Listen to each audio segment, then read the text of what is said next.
আজকের এই কুচকাওয়াজ বিএনসিসি ক্যাডেটদের নিয়মানুবর্তিতা, পরিশ্রম ও দলগত শৃঙ্খলার একটি সুন্দর প্রতিফলন। বিজয়ের এই মাসে আমি গভীর শ্রদ্ধাভরে স্মরণ করছি মহান মুক্তিযুদ্ধের শহীদ ও যুদ্ধাহত সকল বীর মুক্তিযোদ্ধাকে, যাদের আত্মত্যাগের বিনিময়ে আমরা পেয়েছি একটি স্বাধীন ও সার্বভৌম বাংলাদেশ।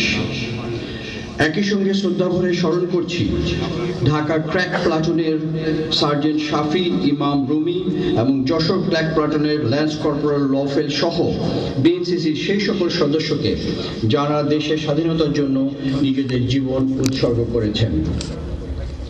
তাদের দেশপ্রেম, সাহস ও আত্মোৎসর্গ আমাদের হৃদয়ের স্বাধীনতার চেতনা থেকে জাগ্রত করে এবং জাতি হিসেবে দায়িত্বশীল ও আত্মনিবেদিত হয়ে এগিয়ে চলার পথ দেখায়। উপস্থিত সুধীমণ্ডলী, বাংলাদেশ ন্যাশনাল ক্যাডেট কোর 1979 সালে দেশের শিক্ষার্থীদের শৃঙ্খলা, দেশপ্রেম ও নেতৃত্বের গুণাবলীতে গড়ে তোলার লক্ষ্যে প্রতিষ্ঠিত হয়।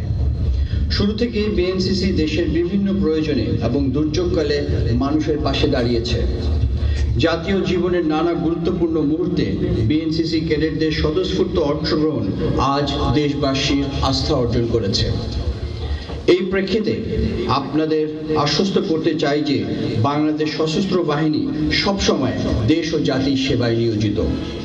আমাদের মূল দায়িত্ব দেশের সার্বভৌমত্ব রক্ষা করা এবং যে কোনো সংকটে জনগণের পাশে থাকা।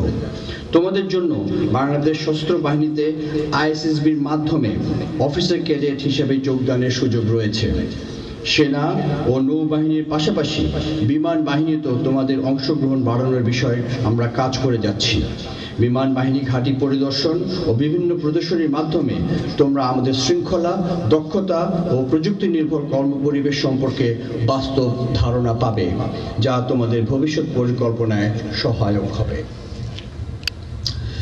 আজকের কুচকাওয়াজ ও ডিসপ্লেতে তোমরা যে শৃঙ্খলা, সমন্বয় ও আত্মবিশ্বাস প্রদর্শন করেছো তা সত্যি প্রশংসার যোগ্য।